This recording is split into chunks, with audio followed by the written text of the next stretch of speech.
first time ever in Startup Grind, a couple, Eyal and Maya Gura. So let's welcome Eyal and Maya in the traditional way.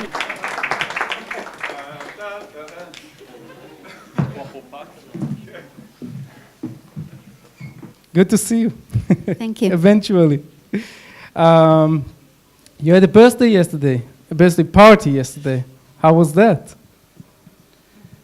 So Maya was able to arrange my 5th surprise party. So it was pure fun. Pure fun. I'm a bit disoriented, but... I was wondering, when did you wake up today? And who took the kids to school today? What kids? Maya. What kids? Exactly.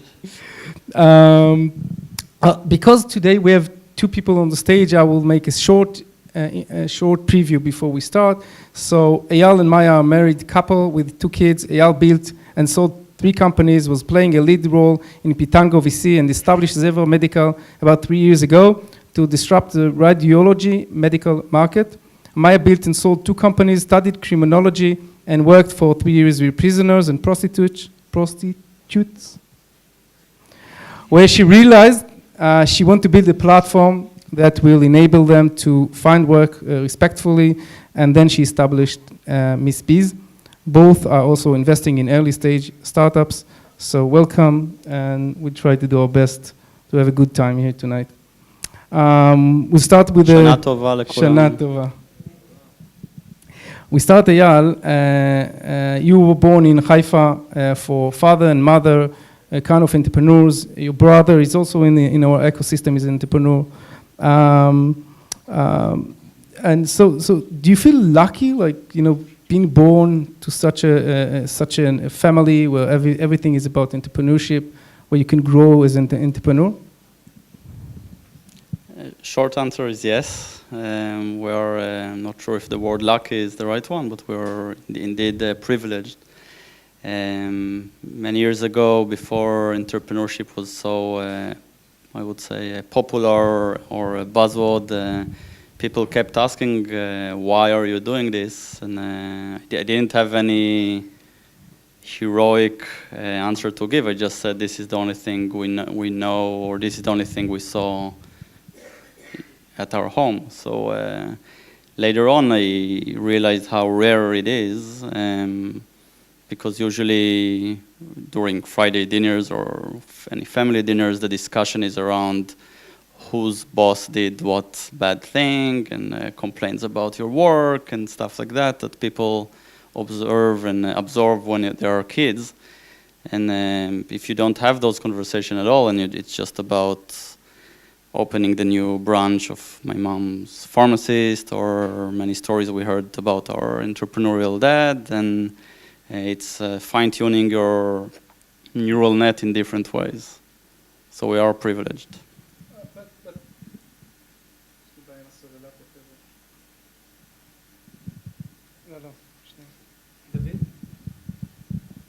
דוד? יש סוללות שם בשולחן שלהם, אתה יכול בבקשה להביא סוללות במגירה הראשונה, תודה. But yet again, you're not a typical, like what we call typical 8200 entrepreneur. You were coding when you were really young, and you grew your own startup since then. Actually, you're not a programmer or anything. No, in this sense, what I mean. But you did start your own startup or company at the age of 16. What was that about?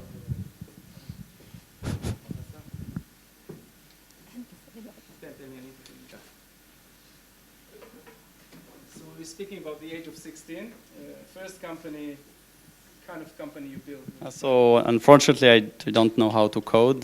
The desire to start businesses was always there. The first more information type of business was when we were teenagers. I think today you would call it a pyramid scheme type of business, but back then we wanted to call it the only honest marketing pyramid process. It was just an experiment we did for over a year as kids, and then when we had our finals, the examinations, the Baguriyot, we had to focus back on whatever our parents told us it matters. So we actually took an effort to see which person in the bottom of the pyramid didn't do well, and we send them the checks back. Send them back the money. So that was the That's a weird pyramid. Maya, however, you were born in Latvia. Lita. Lita. I didn't do my homework. Lithuania. Actually, I wrote Lithuania, but yeah. You moved almost the same. Almost the same. You moved on the age of 11.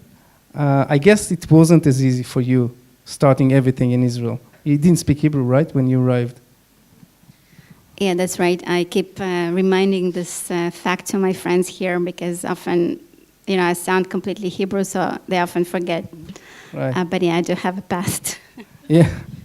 But you were, when you arrived to Israel, where did you stay in Israel? You came to Herzliya, was it? Our first location was in Ramat Aviv. Ramat Aviv. And your parents, they had like very meaningful jobs at home, and when they came here, it was probably a few hard years at that time. So just, I'm wondering as a kid, like all these, hard time, is it something you take with you along the way and for your career? Is it something you look back and you like try to do some stuff differently today? Yeah, I guess, my mom always said that we are a type of family that is a survivor and from the Holocaust even. Okay. And we are fighters. My grandparents fought at the war, and we came with that legacy here. And my parents didn't know much Hebrew, so they studied a lot. They both have very high education, and they were in senior positions back in Lithuania. So we just, saw great role models in the house. They were working really hard to reestablish back their status, and the bad part of it is that they were never home. So, right. Yeah. Right. You were speaking about fighters, so that brings me back to a later stage in your life where you went to the army, and the army, in your case, played some meaningful role for the later of your career. What happened there? I do believe it happens for many Israelis. I mean, the fact that we do have to undergo that stage, even for girls. Well, I was kind of ruthless before that, and then the army basically kind of put me in the regime of becoming a person. I had to wake up every morning and to come to my office, and I had a army commander who was also a great role model. He was very senior, and he was one of the most admirable people I've ever met. And he managed tons of resources and millions of dollars in the army. And as a senior person, it was my first exposure to scale, basically.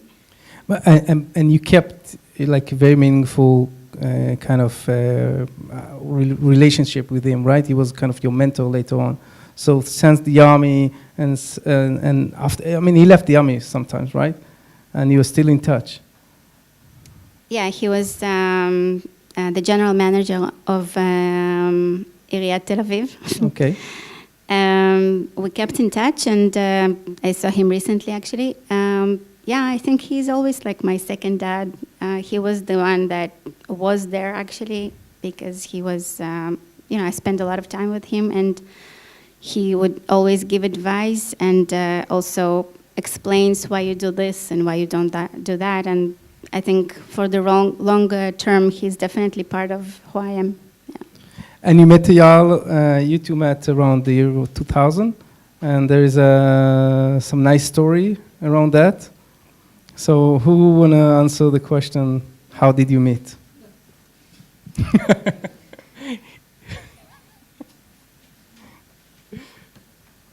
You can start, let's see if he's remembering anything. He remembers. Well, he had a startup, obviously. So he was raising money, and I worked for somebody who he was raising money from.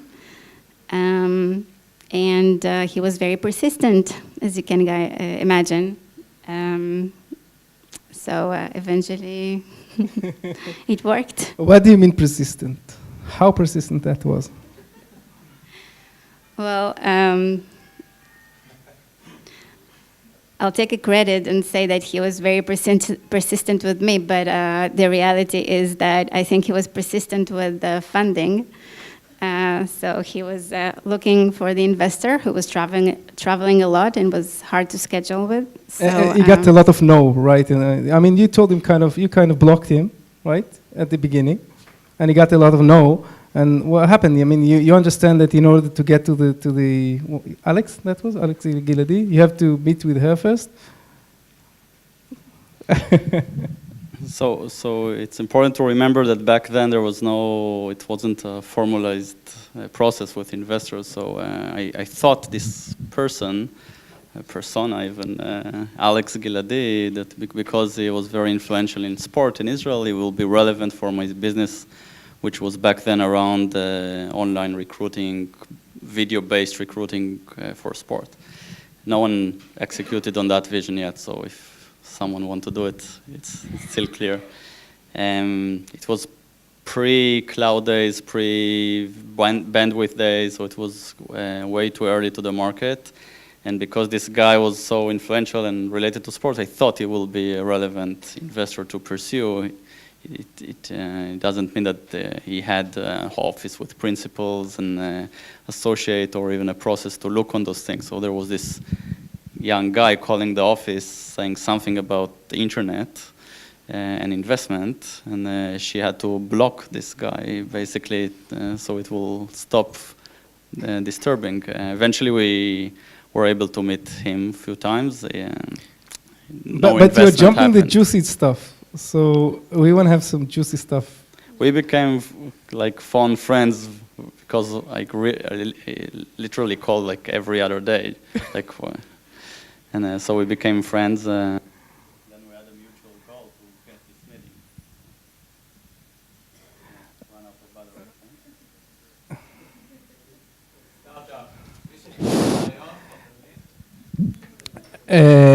I was hearing something in the pre-meeting about some kind of songs.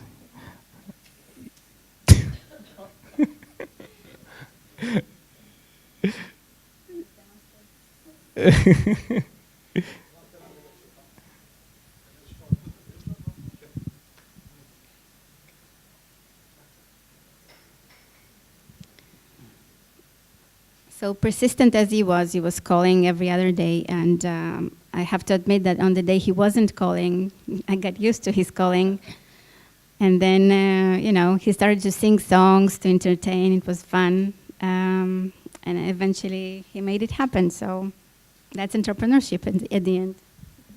Yeah. So persistence is we're calling it sort of a grind because everything is very, very hard.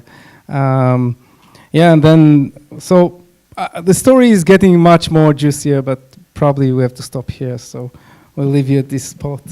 I would like to ask you for 2 or 3 things that people don't usually know about you. So we can start, Eyal, we can start with you. 2 or 3 things about you, hobbies you do, stuff you do that people do not know about you.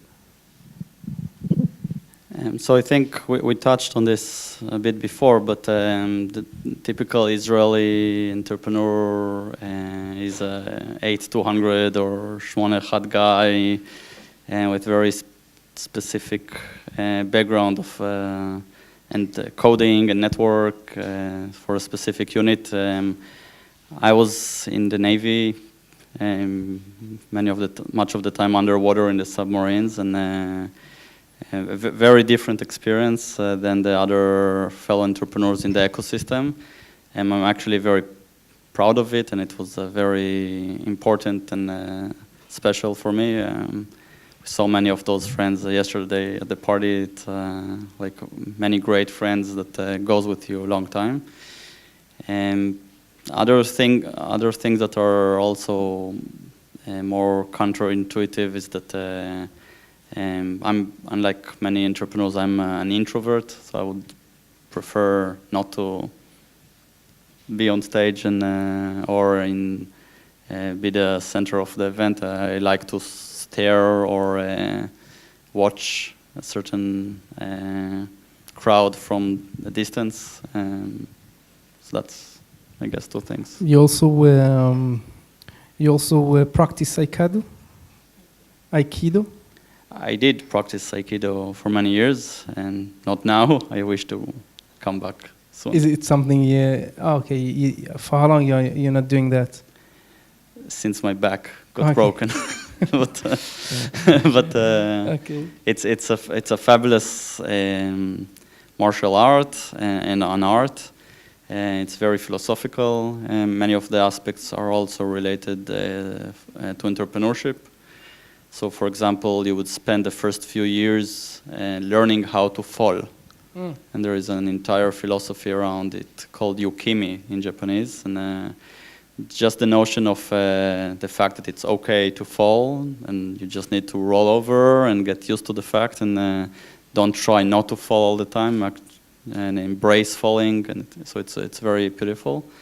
And there are many other forms over there that are much related to what we see in business life. Okay, that's interesting about the falling.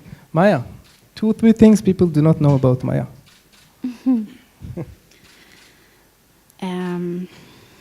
I love acrobatics. Quite good at it. Haven't practiced since I started the company, the last one. So the whole thing of work-life balance is completely ruined. But also, I'm a clinical criminology by profession, and although I've been in startups all my life, that's my real profession. Okay. Let's jump to the more formal kind of career path. So the things you have been doing, for the last few years, just until Missbeez or just until Zebra Medical. So Maya, can you preview the last, I would say, 10 years before Missbeez, kind of your career path?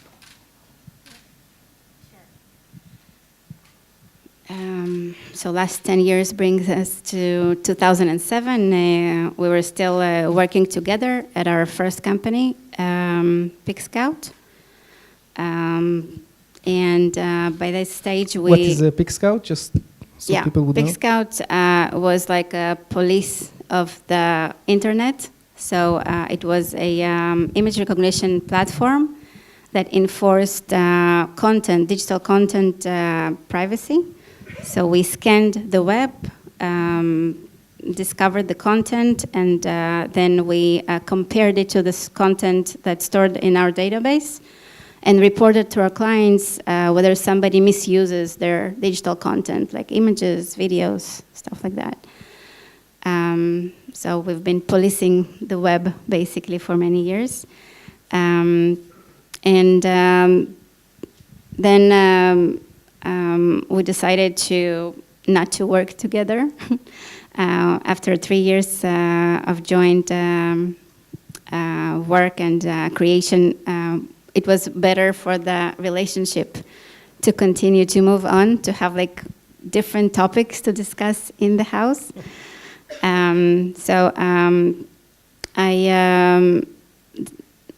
We lived in California back then, so I was looking for my new big thing, and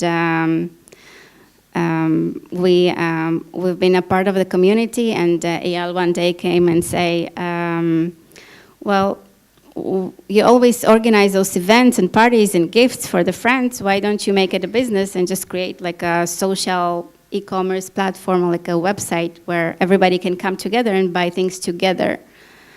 So after some thinking, I decided that it's actually it's a great fit for who I am, and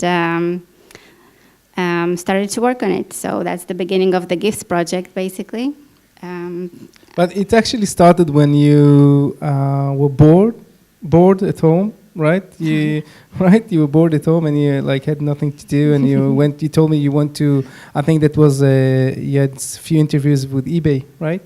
And then there was this crisis or something. So So it happens a lot that people like they're doing something, they want to do something else. You know, you sit at home and you think about what can you do, and I think in this sense, like you being together, that you had like the capability and you had the time, and Eyal had like the vision. I mean, you can do this. I mean, this is something you do on an ordinary day.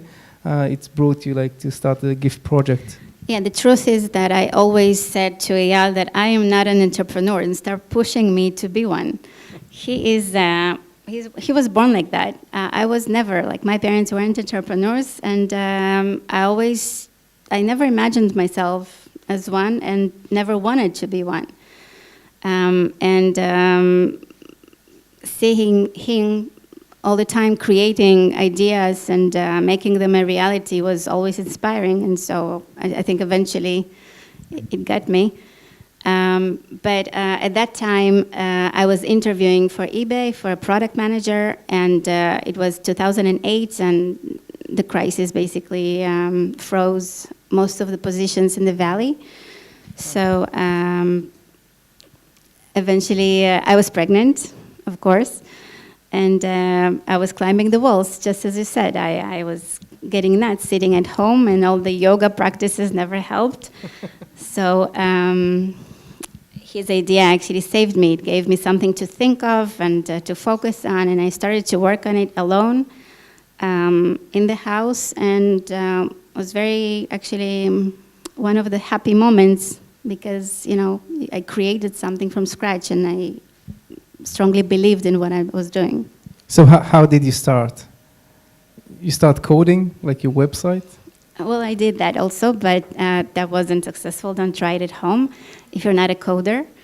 But in San Francisco, you'll get inspired easily from, you know, everybody say, oh, everybody can become a coder in one day. So I enrolled in some courses, had some coding, programming courses, and didn't bring me far.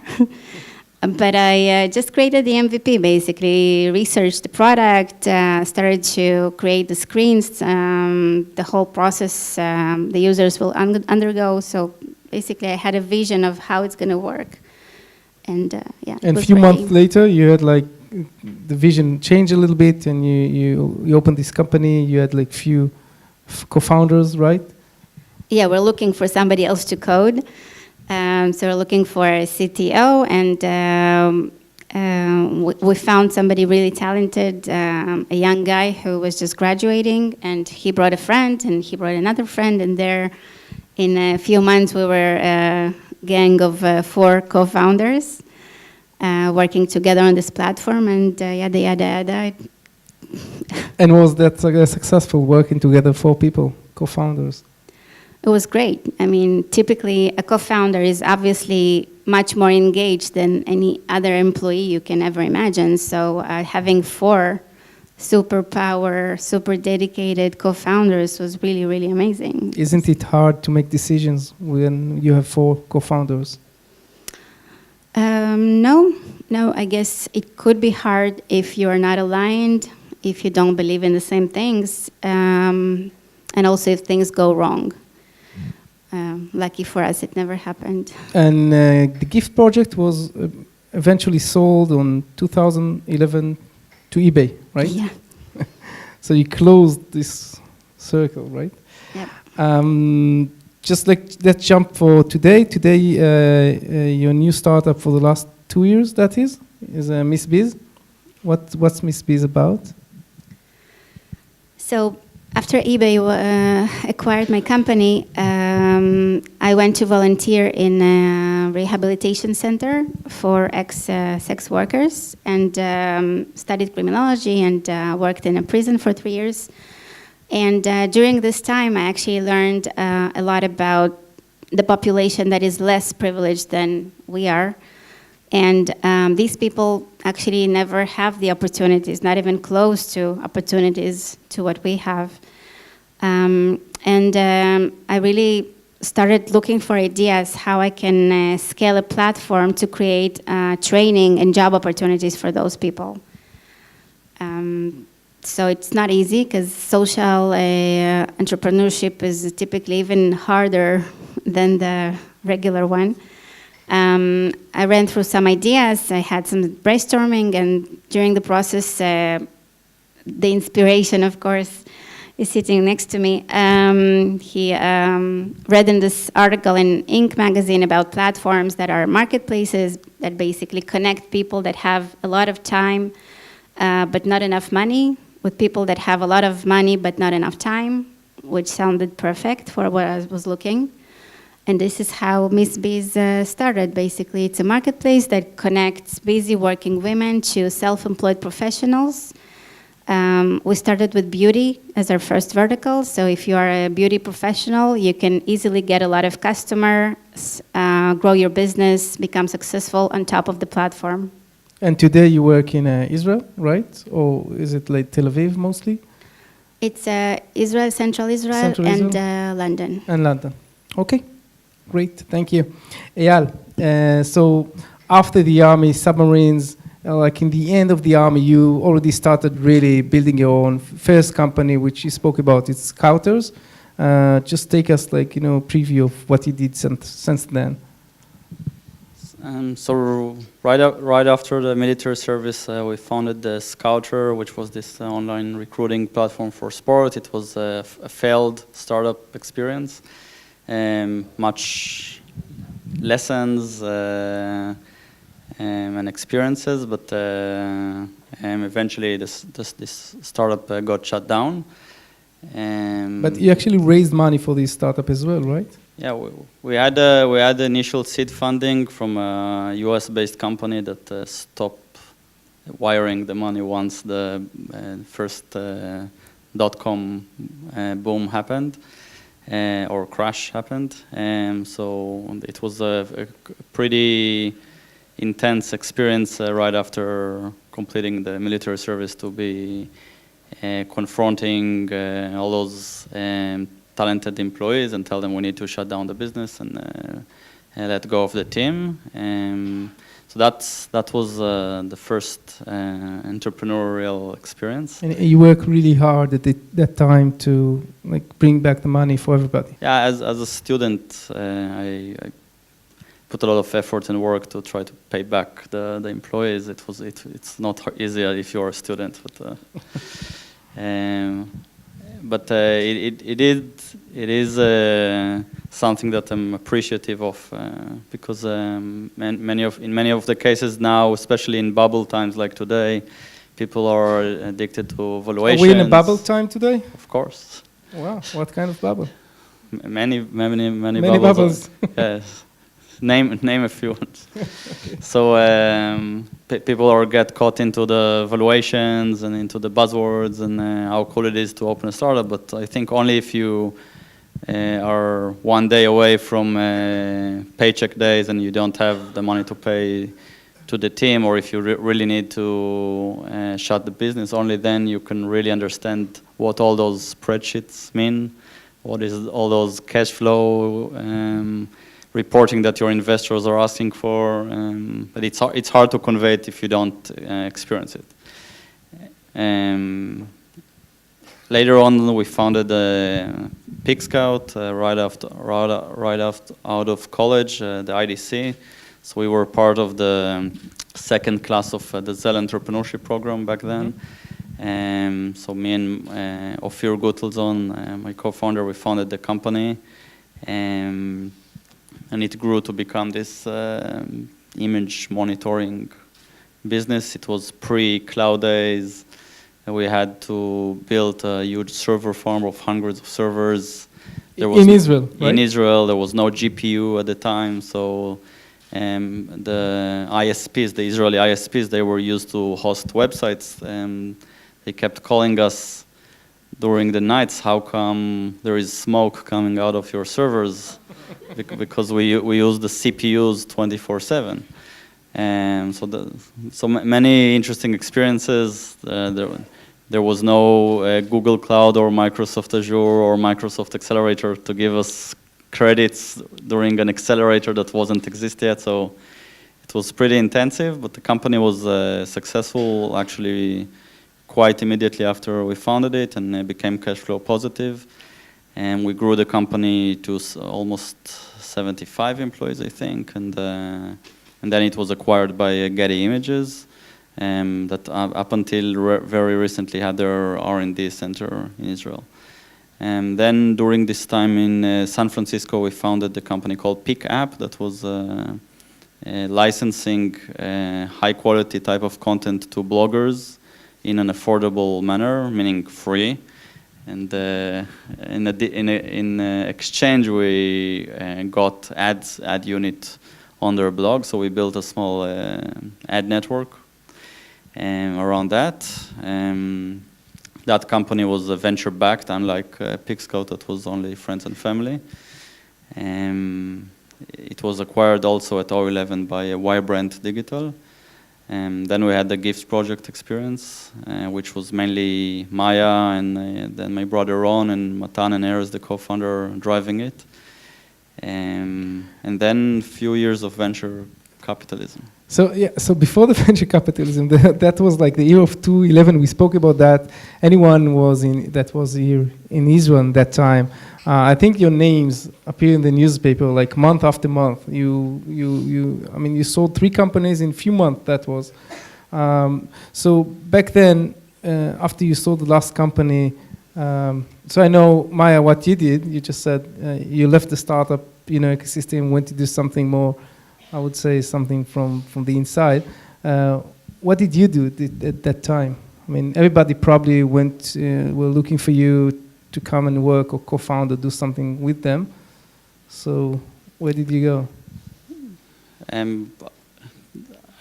Beside the scuba diving trip in the Maldives, I was pretty much around. I took some months off just to clear the thought. It was a very intensive year, but then I had few ideas I was working on with several partners. So we explored some ideas in the fintech space. I think before it was coined as fintech, and then there was this Zebra idea that was always in mind since 06 or 05. Wow. And then I decided to do the Zebra idea, but it took me almost 3 years to get the data that is required to even start something like Zebra. So during that time, I joined the Pitango team as a venture partner and helped them to source and do deals. And you had some very interesting stories from this time. You told me about the first companies you brought to Pitango. Very good ones today, very good companies. When you heard about them, how you met them in the Microsoft Acceleration Program? Maybe you can share this story with us as well. That was pure luck, but there was this table. Being in the right time, in the right place, right? There was this table at the very corner of the Microsoft Accelerator, and I was working with 2 great entrepreneurs to start a blank check type of company. We didn't have a solid ideas, and back then the Microsoft Accelerator enabled such early stage company to come in. I think it's not applicable for today, but back then they let us in to come and think about this idea and how to formalize it.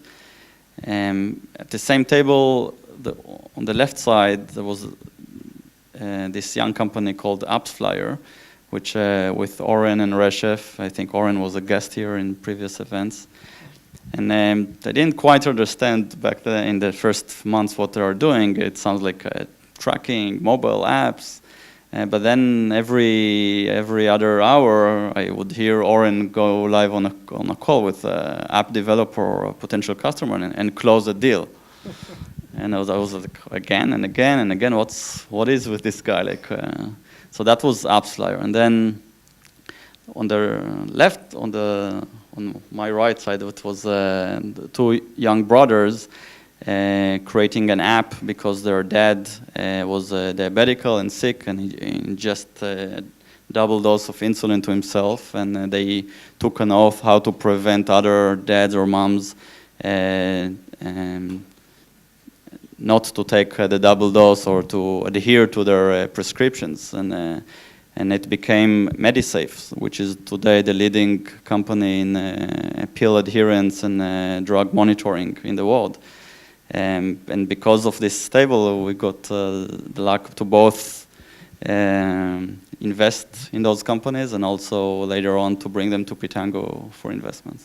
So this is a great story because it's being in the right place in the right time. And I know in this room we also have some people that are mentoring or helping other startups as well. So sometimes it's not the one that you speak with, it's someone on the left or the right. You not just brought them to Pitanga, you also invest in them very early, right? So it's about finding opportunities and and find them on time. Before I move a little bit to speak more about Zebra, I want to go back a little bit. So you're a couple, of course. You have 2 kids. How do you manage this life balance, as you said, working, traveling on board, investors, employee, paying days, paying the days, salaries days. How do you manage to? Maya, maybe you can take that. How can you manage doing that? Well, startup grind send us a nanny, right? It Right. was part of the deal for the event. I was thinking about that when you're on your way here. What are you doing tonight? Only now you thought.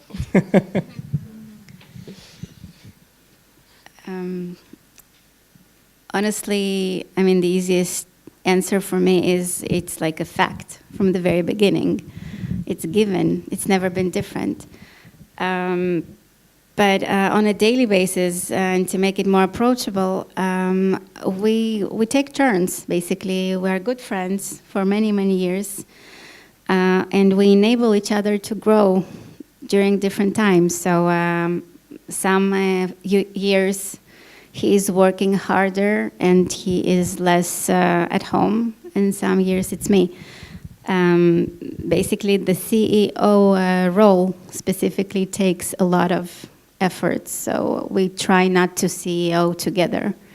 Okay, that's interesting. This is why you have a CEO and you took the role of chairman for Zebra, right? So in ZebraMed we have a great healthcare CEO that we brought early on to the company.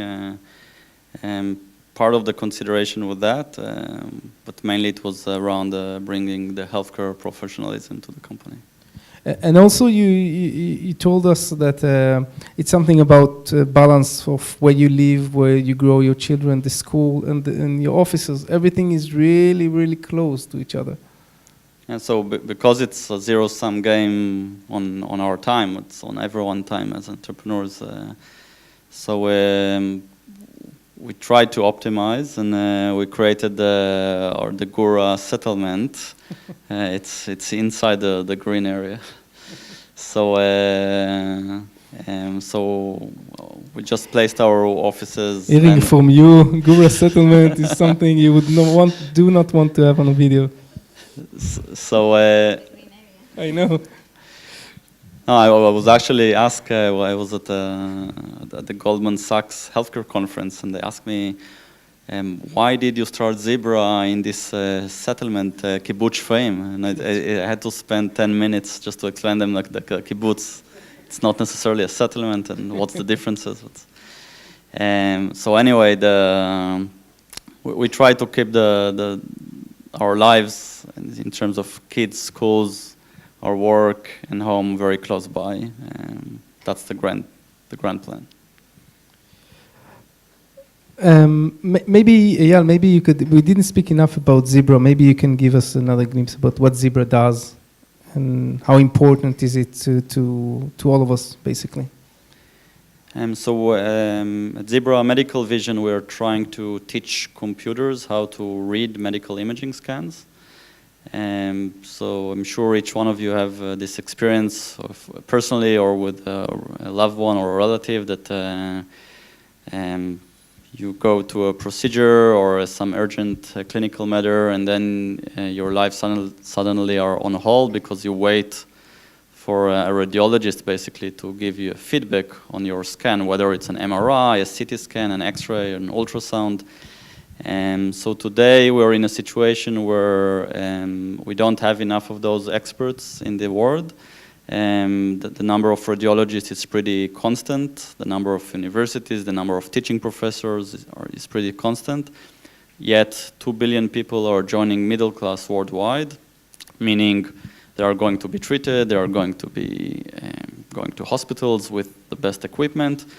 So we are going to hit this iceberg as humankind, where we will not have sufficient diagnosis for billions of people. So in Zebra Medical Vision, we're trying to solve a niche part of this diagnosis, which is all the visual diagnosis. So specific conditions that can be detected on CT scans, MRI, mammograms, and because of big data, machine learning, now it's called AI, we can actually teach computers by shoving millions and millions of scans to the computers until they know how to detect those conditions better than human radiologists. It sounds easy now. 4 years ago, we were considered just stupid and crazy. And now, because of the surrounding buzz around AI, people say, hey, that makes perfect sense. And because of that, they also think it's ready, like the autonomous car is ready, but it's not ready yet. I think we finished to validate around 13 or 14 algorithms out of few hundreds that we need to create. But with those initial algorithms, there are a lot of promises, because we saw that computers can actually detect breast cancer in mammograms better than expert mammographers. We just finalized a great pilot at Oxford. The computer found 95% of vertebral fractures in the spine. Radiologists missed 70% of the fractures. We have automated calcium scoring. I have this algorithm that always make sure that Maya is falling asleep. It's for osteoporosis. Whenever I say this term at home, she falls asleep. We have a great and talented team, and all the time they keep innovating and creating more of those algorithms. But it also, you're already also creating kind of a market for that, right? Market for algorithms. So initially we took more of an open market approach for researchers, because we didn't have our own internal team. But nowadays most of what we do is based on the talented team we have in Kibbutz Shfaim. And we just keep creating more of those algorithms. It was very important to build the company on the data infrastructure, so we have great data partners that basically enabled us access to millions of scans per each modality, and now it's just a matter of time until we create all those algorithms. Okay, and just last question about that, and is it already operate somewhere? Is it like on live in Israel? Anyone can go to Clalit and ask for these kind of services? You can go to Clalit, but so Clalit is one of our partners. It will take a while till they figure out what's the best way to use it. In Israel, the HMOs are not only regular hospitals, and they need to, if they implement such a tool that indicates that someone will have heart attack next year or osteoporosis fracture, they also have to complete and have a built-in plan of what to do with this patient. So it's not, so the technology is just bringing you one step ahead, but if you're a professional HMO group, and we have in Israel 4 of them, they need to think about the other steps. It's not as easy. But in terms of the other implementation, so Zebra algorithms are already installed with the largest teleradiology group in India that is serving 150 hospitals in 20 developing countries outside of India.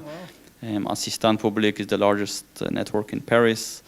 UVA in Cedars-Sinai in the US. Intermountain Healthcare is one of the largest organizations. So already operating in a few important locations. Yeah.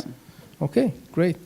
I'm going to take 2-3 questions from the crowd. If anyone want to ask Eyal or Maya about anything we spoke about till now. Yep. Any competitors for either of your startups? Like any competitors out there? Because it seems so innovative and so different. So the question was around the competitive landscape for our respective businesses. I can start with Zebra, and Maya can talk about Missbeez.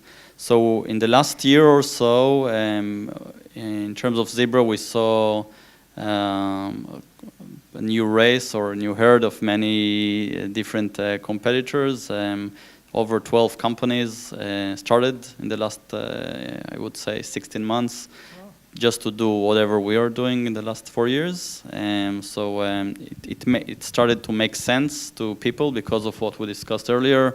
AI now makes sense, autonomous car makes sense, GPU makes sense. So if it makes sense, then doctors can handle tiny data sets to some researchers. They will show that they can do machine learning and solve one specific algorithm.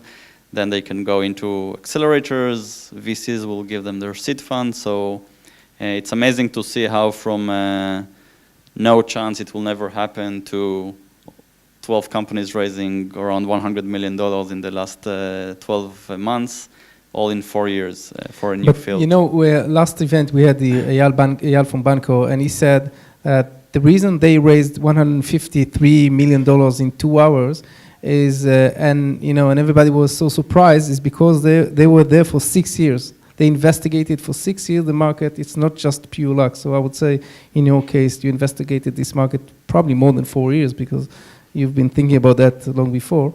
So you came very ready to the market, while others just started, Yeah, so it's healthcare is a very big market. Only in the US, radiology services are over $100 billion per year. Wow. And 10% of those are unnecessary imaging scans that are being performed. So $10 billion per year are just waste. And with the rest, you can do much improvements. This is in a very advanced country technology-wise, but you have places like India and China. China have now 26,000 hospitals. The US have only 5,000 hospitals. So it's the demand will come from many new places. What about you, Maya? So competition-wise, the question, there's a lot of marketplaces emerge now, obviously with the trends that we just heard from Eyal about machine learning and automation. We anticipate more and more people to get laid off. I mean, basically they will be fired and they will look for more opportunities and employment platforms. I guess this is why companies like Uber and other marketplaces can become successful and big. The trends are showing that in the next 20 years, in the US, 80% of the employees would be freelancers, basically. And those people will have to work and to find employment. And we operate in a space that is focused on women. We build a women-to-women community, and unlike TaskRabbit or different marketplaces, we strictly focus on those segments. But also I have to say that as an Israeli technology company, it's quite different. In my space, many companies emerge because people realize that we want to get services to our home, easy, fast, clicking on a button.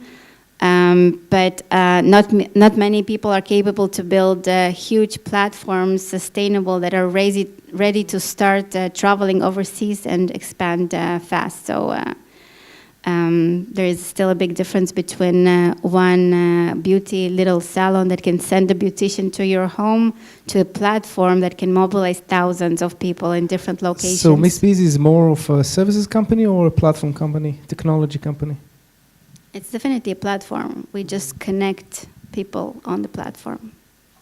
One more question? The one behind, yeah. I have a question for Maya. Do you feel it's a good idea to test the startup on an Israeli market before going to the US? That's a good question. The question is whether I think it's a good idea to test the product, the company, in Israel before expanding to other markets like the US, right? So I'm not sure if there is one answer to that. I think it really depends on the type of the company. When we had a beta test in Israel, many of our investors say, well, what kind of information you're going to gain from this test? It's not going to reflect basically the markets outside of Israel. But then we analyzed many markets and many metropolitans, and we saw that in terms of size, when you look from Netanya to Yavne, it's basically a 2 million people population here. And people are also busy and also want to have technologies to improve their lives and adaptive and cheap. I mean, in the US, you'd be buying people in dollars. Here, you buy them in shekels. It's still cheaper. And based on this information and this analysis, we decided to beta test here. But I wouldn't recommend that to many companies. I don't think you can learn a lot of, I mean, in the consumer world, it's like the Gift Project, we didn't launch here at all. It was only in California. Thank you. You just took one of my questions. Yeah, let's take the last one. So in Zebra Medical, every partner that you approach, being a hospital, provider, or insurer abroad, they would want something in return for their data. And so how did you get the first few partners? Did you have to offer them equity, or did you offer something instead? So if you recall Maya's first story about how we met, so I think the value that the first partners got is just that I would stop harassing them. So and it took me 3 years, so it was very difficult. There isn't any one answer for that. You need to find the right champion in every hospital. In many cases, it will be the doctor that is most passionate about the specific application you are working on. For us, it was very hard because we just wanted everything around the imaging. But if you're a typical digital health startup and you're working on a specific condition, you will find the right champion with the department that is focused on your condition, and it will not necessarily be the doctor who is publishing the most or is the most famous, but sometimes the most hardworking ones that are in the lab or meeting patients will be your best champions. So not necessarily equity or something like that. Yeah, now I know the entire spectrum. There are hospitals, especially the branded ones in the US, that even got used to get money from startups. So startups in digital health are paying hospitals to get pilots. There are hospitals that take equity. There are hospitals that just want to bring innovation to market. We're lucky to work with few that are focused on bringing those innovations to patients as quickly as possible for the original purpose of medicine. And so you can see the original doctors that are still out there wanted to improve lives of patients, but now many hospitals also became business entities that want startups to pay them for pilots. Okay, thank you. Let's go for the very fun, very fast part of the interview. It's about yes/no questions. I'm gonna shoot you a few questions you didn't know. We didn't speak about that before, and you're gonna answer me yes, no, or something very quick. No. I'll start with Maya, and for you, you can think of questions. So I'm gonna give you later, the opportunity to ask them yes/no questions, which is the best part of the interview for me. So Maya. Crowdfunding, yes or no? Yes. Co-working spaces, yes? Yes, definitely. We have to. Exit fast or grow? Grow. Okay. iOS or Android? iOS, by far. Wow. Vanilla or chocolate? Chocolate. US or Europe? Europe. London or Barcelona? That's tough.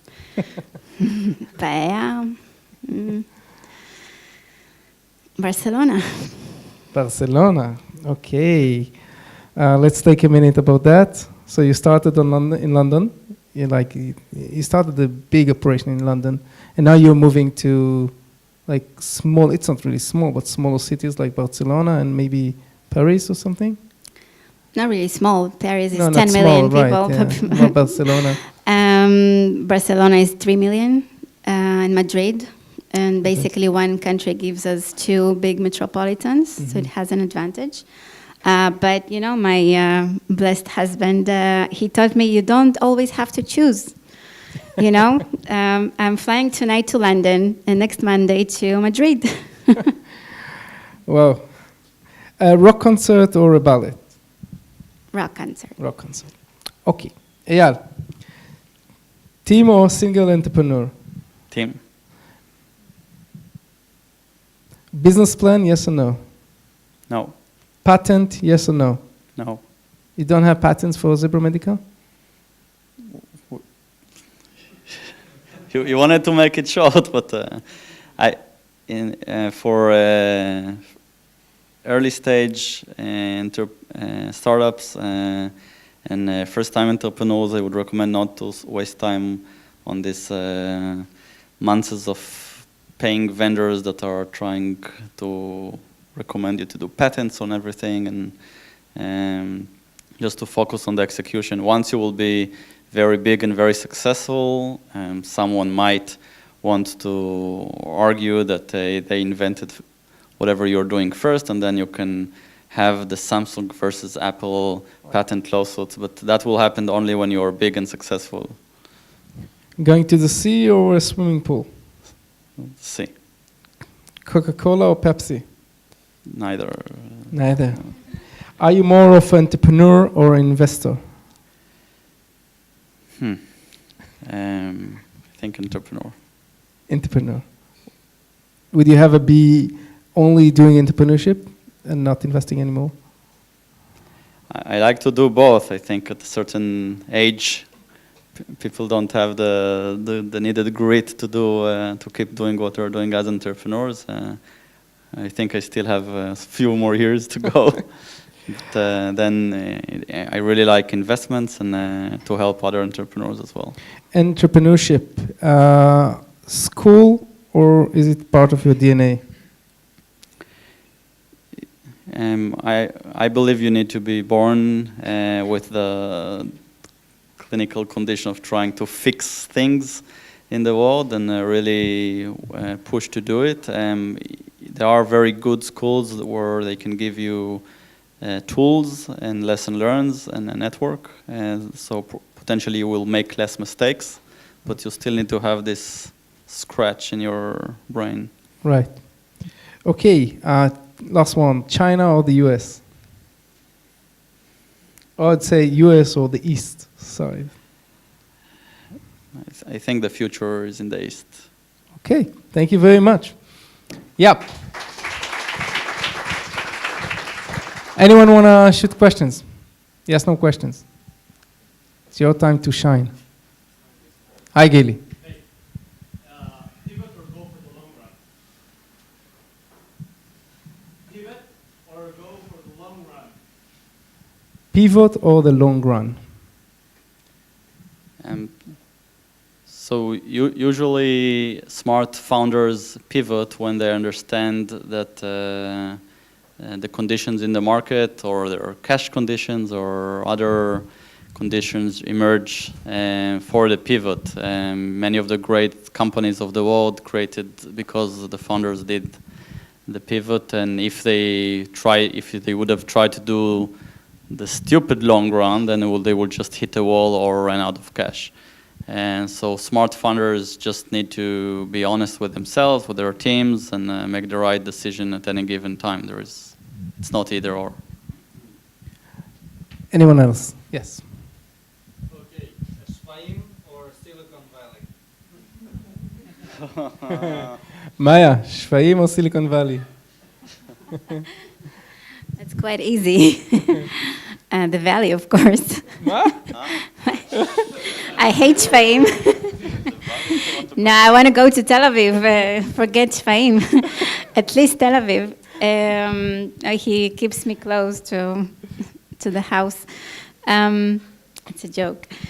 Silicon Valley, definitely. I mean, we formed 2 companies in the valley between us, and the previous one we formed here, and we moved to the valley so we could grow it. So, I mean, yeah.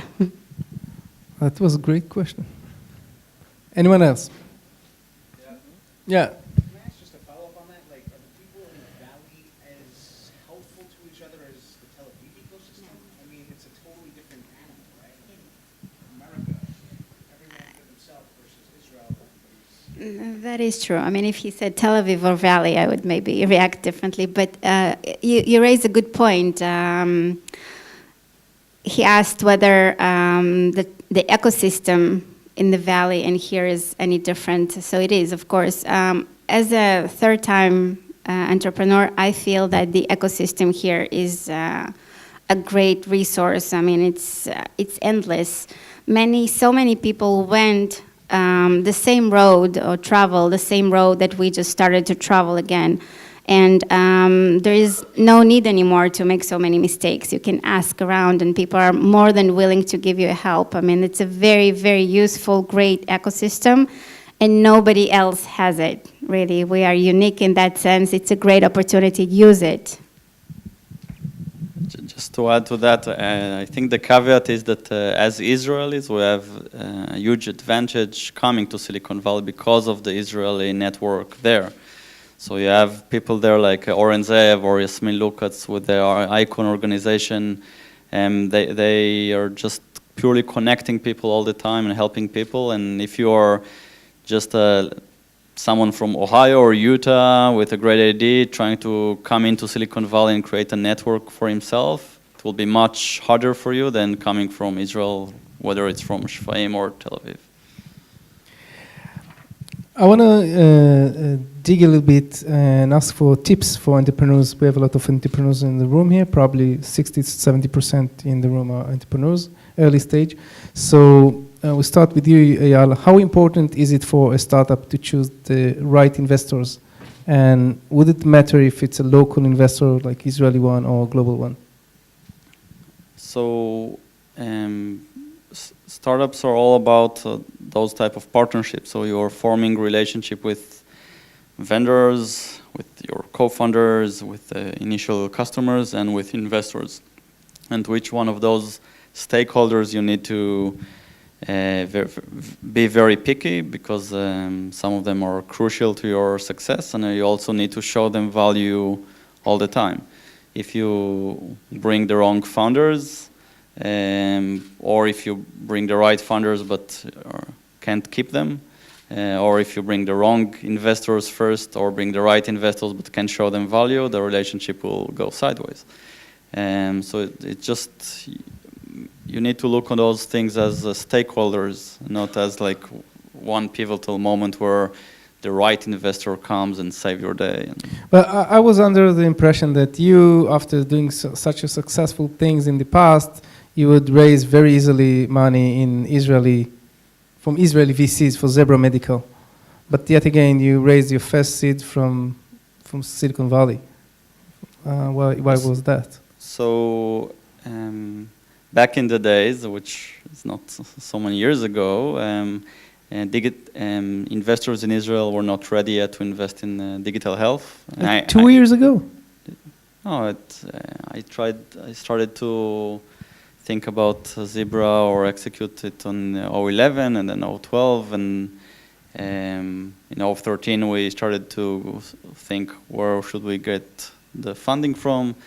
And back then, you couldn't find GPs in the Israeli ecosystem that felt comfortable with digital health startup, with no clear regulatory pathway, with no clear business model, and with a founder that is not a doctor. Right. So it was too far-fetched. And even in Silicon Valley back then, only Google Ventures and Khosla Ventures did those type of moonshot or crazy type of investments in healthcare.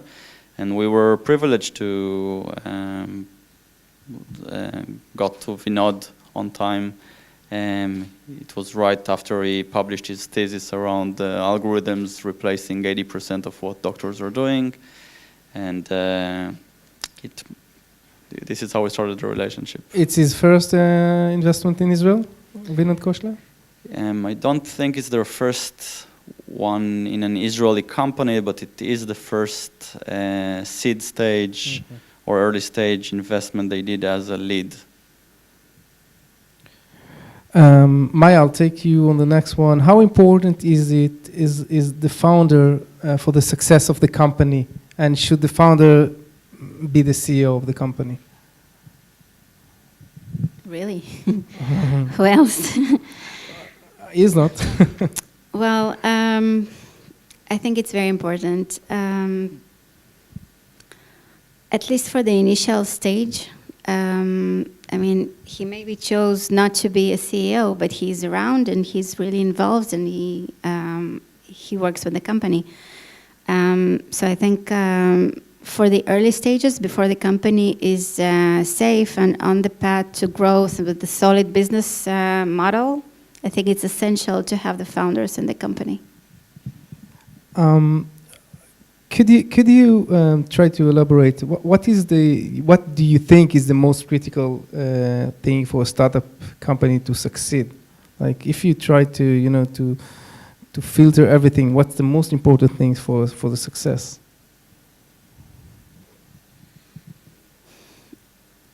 So I'm not sure as for the startup, but as for the entrepreneur, to make it successful, I think he has to be resilient, first of all. Never give up. Literally, never give up. I mean, I'm not talking about whether to pivot or not to pivot or close the company. As long as you can go and you see something in the light and something can still happen, just do it. Like, not too overthinking, just do it. Just go there, you'll get it.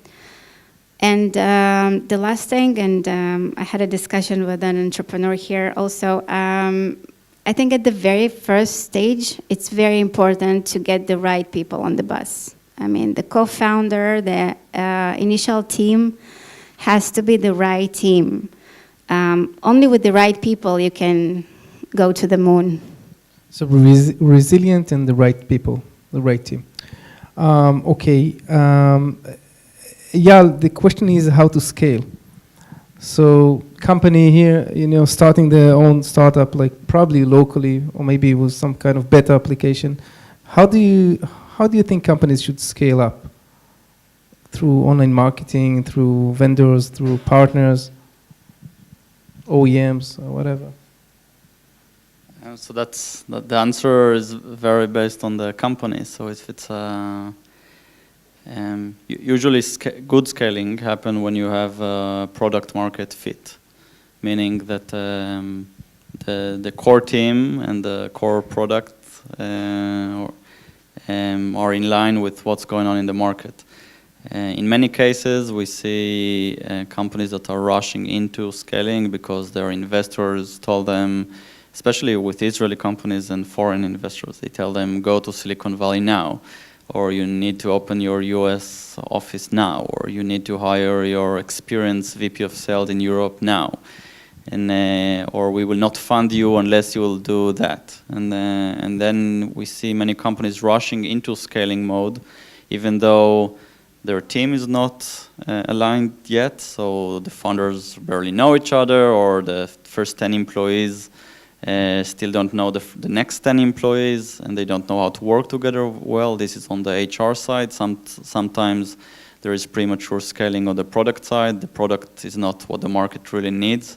You have initial betas, you have some initial traction, but those are, it might be hospitals you paid to do pilot. It doesn't mean they're going to buy your products, or in many other verticals you have similar cases of nice PRs, but then it's not a real traction. So companies rush into premature scaling and then they run out of cash in many cases. Because a lot of companies in Israel, they start something in Israel and then pretty fast they scale, go to the US market, would it be Silicon Valley or New York, and bring or build their like salesperson in the US and leave the R&D in Israel.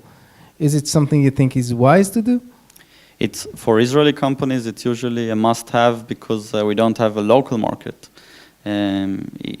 Even for markets where you have a lot of IT expenditures like banks or healthcare, the local vendors just don't like to pay startups. So by definition, local Israeli startups don't have a local market, so they need to go abroad quickly. the better way to do it is either to have your founders or product team close to the market, which is usually why investors want them to go there, or to have a clear product market fit. Sometimes it can be a checkpoint firewall, and then anyone anywhere in the world can use it the year after via distributors. Right. So there are a few ways to go about it. Thank you. Anyone want to shoot some questions? Some more questions? Last questions? Yeah? No. Okay.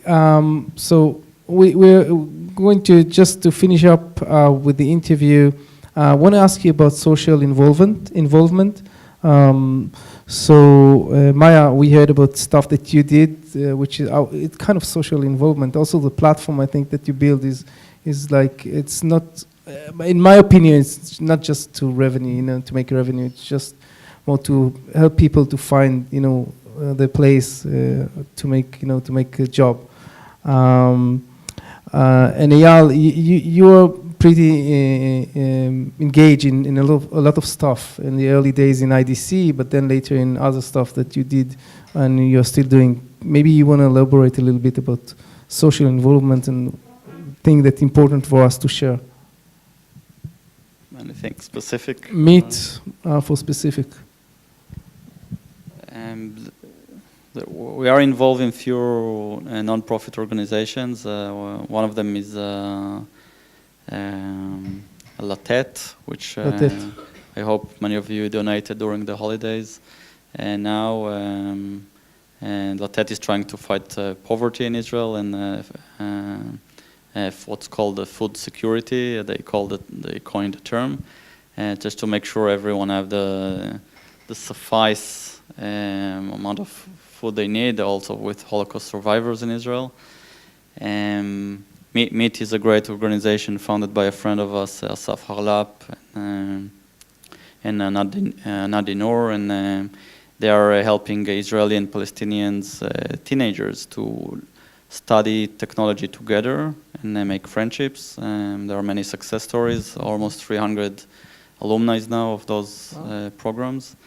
And at IDC, we were privileged many years ago to found what was then the first entrepreneurship club in Israel. It became now a very big organization called the IEC, and that is fostering many mini clubs and entrepreneurial work similar to what you guys are doing at Startup Grind. So guys, I'm kind of thinking to end this interview. Usually we have this question, we call it the Peter Pan question, is what you want to do when you grow up. But now having you both on stage, I would say, I would ask, what's your vision?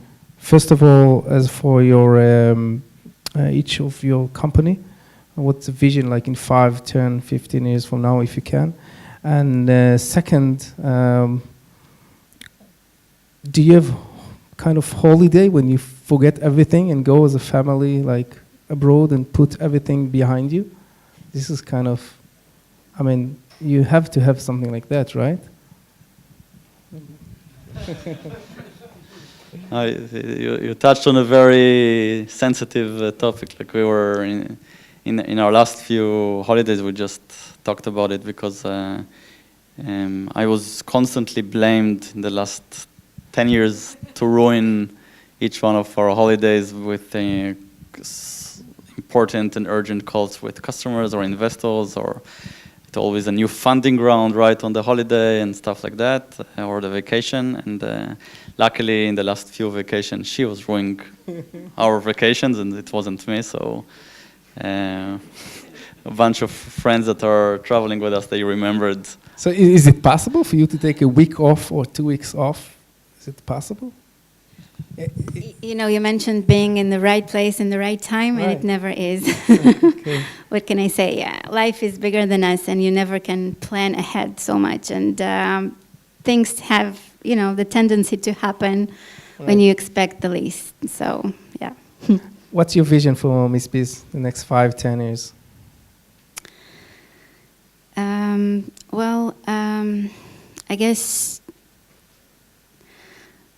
I guess with the first company, we wanted to become financially independent. That was our dream as a young couple.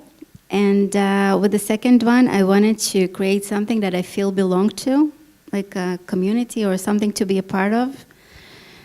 And with Missbeez, from the moment I founded it with my co-founder Gil, I wanted to become this place that helps thousands of women to become successful entrepreneurs.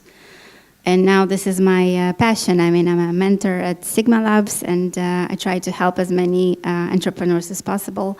And Missbeez gives me the opportunity to open that chance for thousands of women. And I guess my vision is to be in this large stadium, Madonna style, dancing together with thousands and thousands of successful freelancers who grow their business successfully. Okay. We'll vote for that. Wow.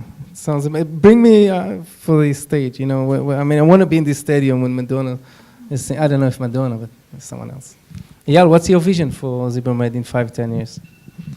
So with Zebra, it's very easy to define. We want to touch millions of lives. We think that with our algorithms, we can impact for the better millions and tens of millions of patients' lives. So it's very easy to define. You don't want to have a stadium, like with no stadiums millions for of us. images and stuff? It will hopefully be hundreds or thousands of hospitals using those AI algorithms on a daily basis after they were clinically approved, FDA regulated, published, and so it's a very long journey, and we're just at the beginning, but this is what Zebra is about. I want to thank you a lot for this interview and for the time. Thank you for coming. Shana Tova. Shana Tova. Toda Ram. I just want to say the last thing for you guys, young entrepreneurs. Some of you must be experienced. I have to say that you are building an airplane basically, while you are flying it already. So enjoy the ride, enjoy the journey. This is what you're doing. Good luck.